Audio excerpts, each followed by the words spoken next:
जम्मू कश्मीर के पहलगाम में आतंकी हमला हुआ तो एक संगठन का नाम सामने आया, टीआरएफ, द रेजिस्टेंस फ्रंट। अक्सर जब कभी भी आतंकी हमले होते थे तो लश्कर ए तैयबा, जैश ए मोहम्मद, हिजबुल मुजाहिदीन जैसे नाम सामने आते थे, लेकिन पहली बार एक नए संगठन का नाम सामने आया, द रेजिस्टेंस फ्रंट।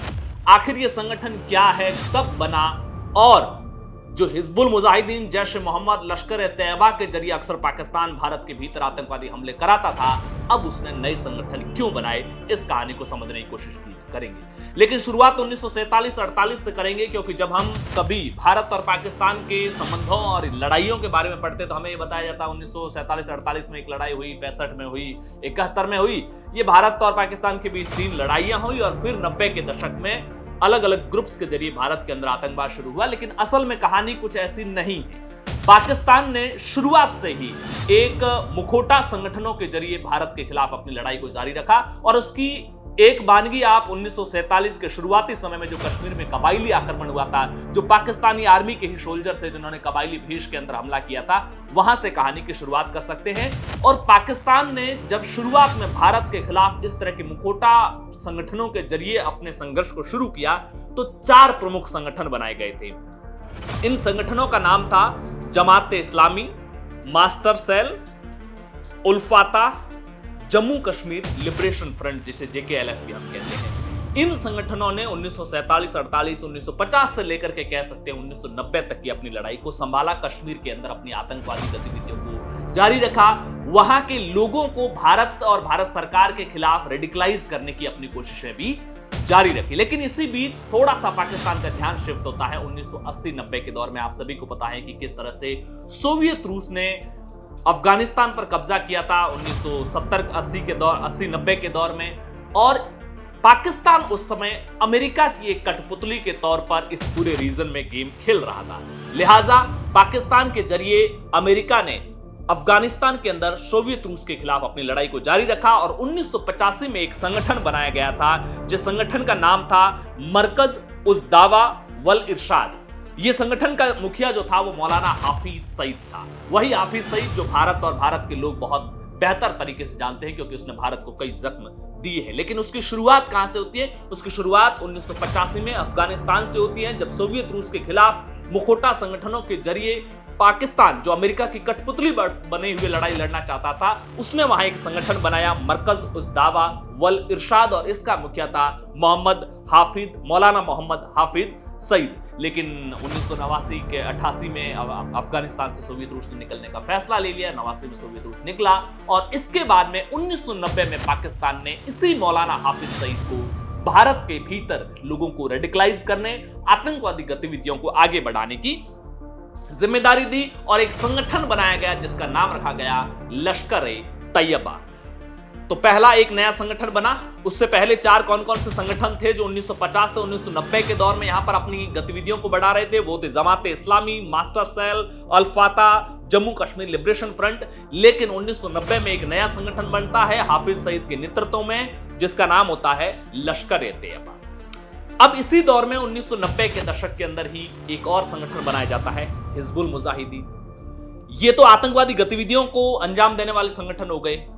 आतंकवाद या जब भी किसी देश के खिलाफ कोई दूसरा देश साजिश रचता है, षड्यंत्र करता है, और ये दुनिया भर में एक दूसरे देशों का खेल एक दूसरे के खिलाफ चलता रहता है, तो इस तरह की जो वॉरियर ग्रुप्स होते हैं उसके साथ साथ कुछ ऐसे संगठन, ऑर्गेनाइजेशन बनाए जाते हैं जो आम लोगों के भीतर परसेप्शन की लड़ाई लड़े, जो इंटेलेक्चुअल्स के भीतर एक परसेप्शन बिल्ड करे, आम लोगों में उस सरकार के, उस देश के, उस नीतियों के खिलाफ परसेप्शन बनाए। और इसी को लेकर के एक संगठन बनाया गया, यूनाइटेड जिहाद काउंसिल, या फिर कहें कि ऑल इंडिया हुर्रियत कॉन्फ्रेंस, जिन्हें अपन सिंपल भाषा में, बोलचाल की भाषा में, मीडिया की भाषा में अलगाववादी संगठन कहते हैं। जो एक पार्टियां बनी, जिन्होंने पॉलिटिकल पार्टियां बनकर के चुनाव भी लड़े, और चुनाव लड़कर के जो मूल एजेंडा होता था वो कश्मीर की आजादी, कश्मीर को भारत के खिलाफ एक तरह से सेपरेट करने की आइडियोलॉजी पर उन्होंने काम किया। तो Lashkar e Taiba, Hizbul Mujahideen, all India Hurriyat conference.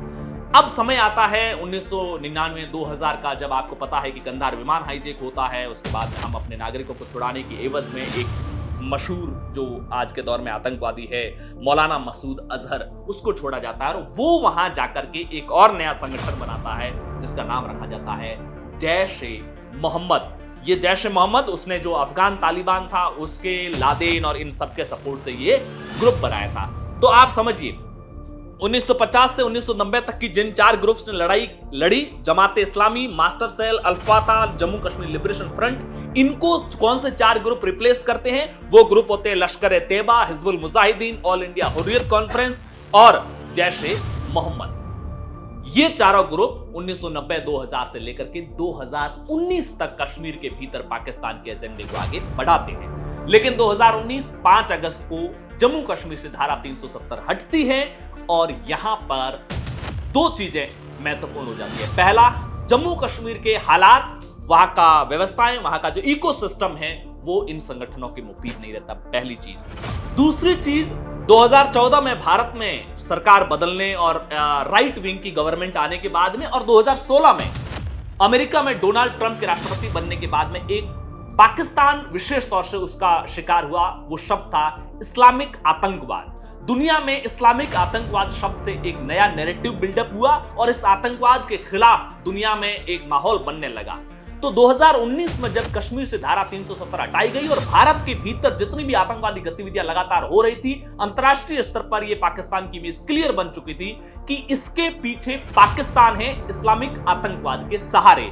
लिहाजा यहां से पाकिस्तान ने रणनीति बदली। उसकी कई वजह थी। जो हमने 4 संगठन बताए 1990-2000 से लेकर 2019 तक काम कर रहे थे इंडिया के अंदर, Lashkar-e-Taiba, Hizbul Mujahideen, all India Hurriyat Conference, Jaish e Mohammed. इसमें हिजबुल मुजाहिदीन को 2019 में धारा 370 हटने के बाद में वापस कश्मीर के अंदर मजबूत होने नहीं दिया और ये जितने भी अलगाववादी संगठन थे जिनकी फंडिंग आती थी, जहां से पैसा आता था, जहां से सपोर्ट आता था, उस पूरे नेटवर्क पर गवर्नमेंट ऑफ इंडिया ने क्रैकडाउन किया और ये जो अलगाववादी संगठन थे वो भी खत्म हो गए। लेकिन 2 संगठनों का वजूद उन 4 में से बचा रहा, वो था लश्कर-ए-तैयबा और जैश ए मोहम्मद, यानी कि हाफिज सईद का और मौलाना मसूद अजहर के जो संगठन थे वो फिर भी वहां पर सक्रिय थे, कुछ हद तक अपने वजूद को कायम रखे हुए थे, क्योंकि उनको इम्यूनिटी, उनकी ट्रेनिंग, उनको ऑपरेशंस सारे के सारे पाकिस्तान में होते थे। वो तो ट्रेंड होकर के बाद में इंडिया में आकर के केवल टेरर अटैक किया करते थे। लिहाजा लेकिन यहां तक आते आते पाकिस्तान और आईएसआई ये समझ चुके थे कि ये जो ग्रुप्स है, नाम से ही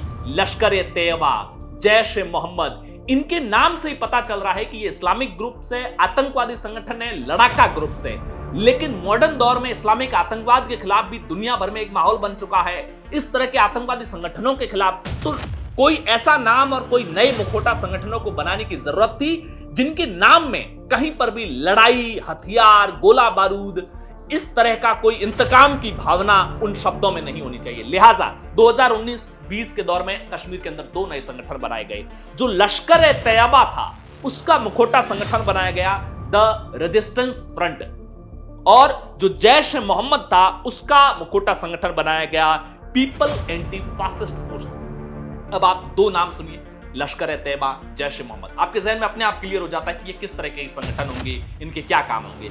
लेकिन जैसे ही ये नए वाले नाम आते, the resistance front, people anti fascist forces, क्योंकि भारत के अंदर जिस तरह की गवर्नमेंट पिछले 8-10 सालों से काम कर रही है उसको लेकर के भारत सरकार पर फांसीवादी सरकार होने का एक तरह के ये जो इंटेलेक्चुअल वर्ड्स होते हैं उसके जरिए पाकिस्तान की स्ट्रेटेजी ये थी कि इन शब्दों के जरिए ग्लोबल सपोर्ट हासिल किया जा सकता है।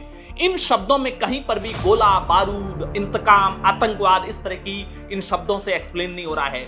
और जिन पुराने आतंकवादी ग्रुप्स के सहारे 2019 में धारा 370 हटने के बाद कश्मीर के आम लोग जुड़ नहीं रहे थे उन आतंकवादी संगठनों से, लेकिन इस तरह के जो ग्रुप्स होते हैं आपको अक्सर इस तरह के नामों के साथ कई एनजीओज, कई दूसरे ऑर्गेनाइजेशन आपको काम करते हुए दिख जाएंगे, क्योंकि इनके नाम में जो होता है ना वो पब्लिक इंटरेस्ट होता है। इनके नाम में जो होता है ना वो सत्ताओं और हुकूमतों के खिलाफ पब्लिक को न्याय दिलाने की बात होती है। तो फिर आम आदमी भी उससे बहुत आसानी से जुड़ जाता है, फिर धीरे धीरे उसको रेडिकलाइज किया जाता है, फिर धीरे धीरे उसके माइंडसेट को बदला जाता है, उस माइंडसेट में लाया जाता है, देन फिर अपना मेन एजेंडा उनको आगे किया जाता है। तो लश्कर-ए-तैयबा का ही ये संगठन था द रेजिस्टेंस फ्रंट, जिसने पहलगाम में हुए आतंकी हमले के जस्ट बाद में जिम्मेदारी ली। लेकिन एक बात और सोचने की जरूरत है, 2019 में यह संगठन क्यों बनाया था? इसलिए कि एक हिडन एजेंडा चलाया जा सके इन संगठनों के जरिए। लेकिन गलती यह हो गई कि हमले के तुरंत बाद में इन्होंने जिम्मेदारी ले ली। यही वजह है कि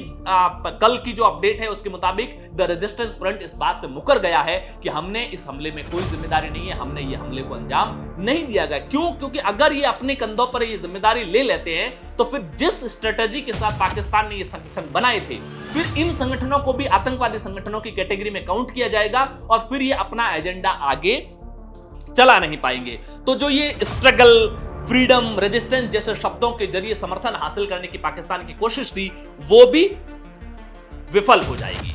तो कुल मिलाकर के द रेजिस्टेंस फ्रंट, ये जो ऑर्गेनाइजेशन है, उसकी हिस्ट्री, ये क्यों बना, कब बना और कैसे काम कर रहा है, इसको लेकर समझाने की कोशिश की है। जम्मू कश्मीर के हालातों को लेकर के या फिर इस तरह के आतंकवादी संगठनों को लेकर के और भी कोई कहानी लेकर के आपके साथ जल्द होंगे हाजिर। तब तक के लिए नमस्कार।